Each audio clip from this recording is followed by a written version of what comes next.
Welcome to video 3 of my ride along series. In this video I'm going to talk about UK laws on e-bikes and whether I think it's actually worth buying an e-bike. Now obviously it's not my intention to annoy my viewers and antagonise people. So if you think that the UK laws are currently right and you agree with them, you may not like this video. I don't think any of them are right, and I'll explain why I don't think they're right. Also, I'm not claiming to be an expert on UK law. I know roughly the laws on e-bikes, and if there are more laws that I'm not aware of, please feel free to mention them in the comments. If I do make any mistakes that you see as mistakes, again please feel free in the comments to correct me and explain why I've made a mistake or what you think's wrong with what I've said. It'd be appreciated. So, I'm going to start with a 15.5mph speed limit. Or, more accurately, the fact your motor is only allowed to assist you up to 15.5mph. Now the first thing I'm going to say is I think 15.5mph is a decent speed, especially if you're on pavements and you're riding where a normal pedal bike would go. My problem starts with the road. Now in Wales, a lot of roads are 20mph speed limit. If I'm doing 15.5mph, that car is only legally allowed to go 4.5 miles faster than me, which means it takes a long time for it to overtake me, and I do feel like I'm holding up traffic. When cars do overtake, they seem to leave quite a decent margin of room between me and the car, and I'm really appreciative for that. That's really considerate of drivers. I think it's the law, but I'm not going to say it is or isn't. Now the problem is, because of the gap they leave between me and themselves, that pushes them into the opposing traffic lane.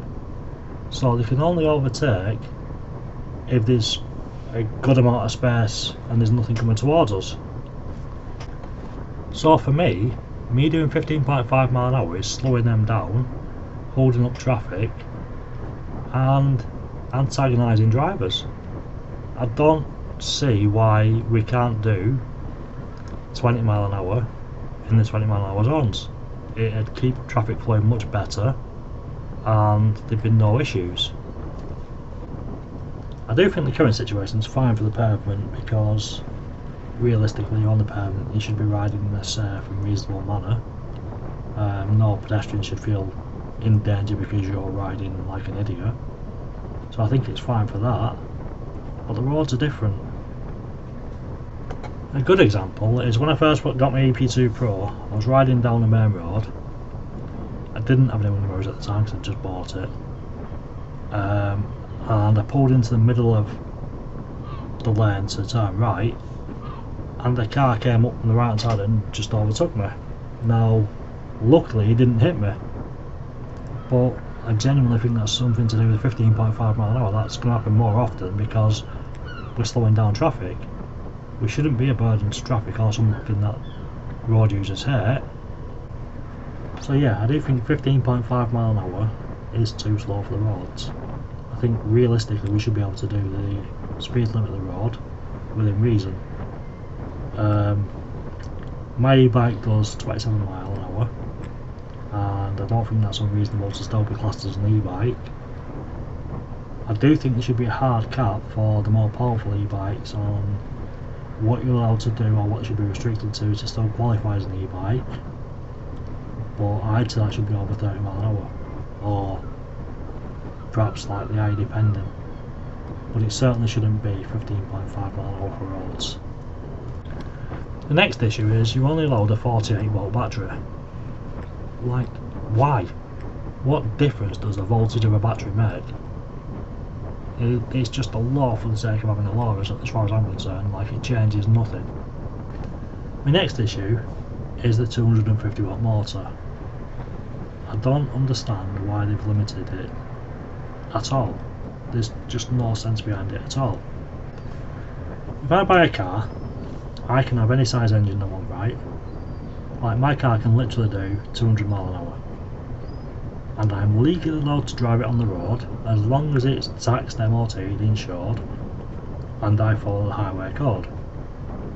The engine side of my car doesn't go into that at all, and I'm trusted that I will follow the law. If I break the law, I can be punished for it. So why are we not doing the same with e-bikes? Why are we restricting what they can do, as opposed to just saying, look, these are the rules, if you break the rules, these are the punishments. That's the best way to do it. In my personal opinion, an e-bike is a very useful thing. Like, I use it to go shopping on and stuff like that, and get about places I wouldn't go normally. It's a cheap mode of transport, it's good for the environment, and it should be highly encouraged. Now, obviously the law on private land is different than the law on public land. Like, I don't have any restrictions on private land. I can have a 1,000,000 watt motor and travel however fast I want because it's my land or whatever. Now, why should I have to compromise for one or the other? Why can't I have an e-bike that is restricted on public land to the laws and regulations that they state, but then when I get to private land I can unlock it or use it in a more reckless way because it's private land, and then when I've finished messing about on private land I can then use it in a sensible way to get myself home again? I don't see what's wrong with that. I don't see why e-bike users aren't allowed to do that. The next one is the throttle law. So basically you're allowed a throttle, it's allowed to be working, as long as it doesn't exceed 4 miles an hour. If it does, you're not allowed it. To me, that's just utter insanity. Like, it's actually safer and easier to control an e-bike with the throttle. The pedals, basically you pedal and it just kicks in the entire power of the motor and jerks you forward. With a throttle you have some sort of control over how fast, how slow you go. Also, if you're on a hill trying to set off from traffic lights on the road, the throttle allows you to move straight away. The pedals are a staggered thing. Obviously you wiggle about more when you're pedaling than you would do if you were just using the throttle, so it's a damn sight safer having the throttle working than not working. So I really don't get why you're not allowed a throttle. I think my real issue is basically we have this culture where we punish society to account for the stupidity of some. Like, if everybody rode the bikes sensibly, there'd be no reason for laws, right? But we know that's not going to happen, so we make the laws for the stupid. But by doing that we punish the sensible, and that's just not fair. So personally, I feel the law should reflect the rules of engagement for an e-bike, not what the e-bike can do, but what you can do on the e-bike. Then the next step would be, what are the punishments for breaking those rules? Like, if you're a motorist and you're limited to 30 miles an hour, they give you, is it 10% leeway on your speed limit. If you break the speed limit, you get points on your licence. Now, if you're doing like 35, you can get points on your licence, but if you're doing 100 miles an hour in a 30 zone, you're going to get a much more serious punishment, right? And I don't see why it shouldn't be any different for e-bikes. So the next question is, should you buy an e-bike? And my answer is no. And you're going to call me a hypocrite because I own an e-bike and I ride an e-bike, but as far as I'm concerned, right now in the UK, an e-bike is nothing more than a gimmick. Like, my e-bike will do 30 miles for a charge. That means I can basically go an hour away and an hour back. I can't ride around in between because if I do, I'm riding back without any power, which is not fun at all. So it's a gimmick. I personally think the government should be encouraging as many people as they can to buy e-bikes and use them. But the current state of e-bikes, they're not appealing for people. Like, an e-bike should be a great way to get out and about, go and visit places, like travel about, enjoy your life. But the limited battery range stops you doing that. The speed restrictions on the road, again, burden that. And the e-bikes we have are very restrictive. Like I said, mine will only do 30 miles to a charge.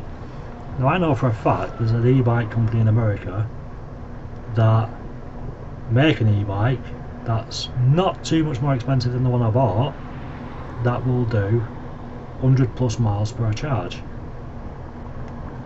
So the e-bike that'll do 100 mile plus is not legal in the UK because of the motor size. Now the weird thing is, this bike has dual motors and it has a massive battery. The brake discs are insanely big, like hydraulic brakes. Stopping distance is far shorter than my bike, it's much safer than my bike, it's much more sturdy than my bike, but it's illegal because of the motor size. Now, I know I've disagreed with every single rule there is, but the only rule that should matter is how you behave on your e-bike. And if you follow the rules, if the UK government says, look, you're only allowed to do 15.5 mile an hour, and I stick to 15.5 mile an hour, I don't see how any of the other rules are relevant. And by doing that, you allow manufacturers to bring better e-bikes to the UK. So I really don't understand why we're being discriminated against and penalised. Right now, an e-bike is nowhere near an alternative to a car. A lot of people travel more than 15 miles to work, and my e-bike, for argument's sake, would not manage that because I can only do 30 miles and then my battery's gone. The thing is as well, we have emission charges for places like London because there's too much pollution, too much traffic. The e-bike solves that problem.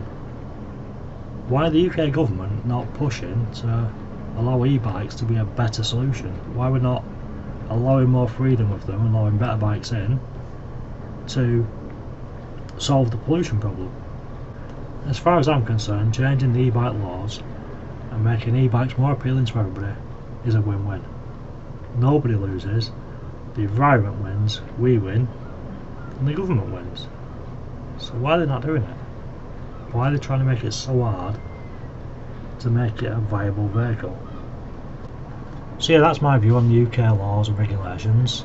If you have an e-bike, do you agree, disagree?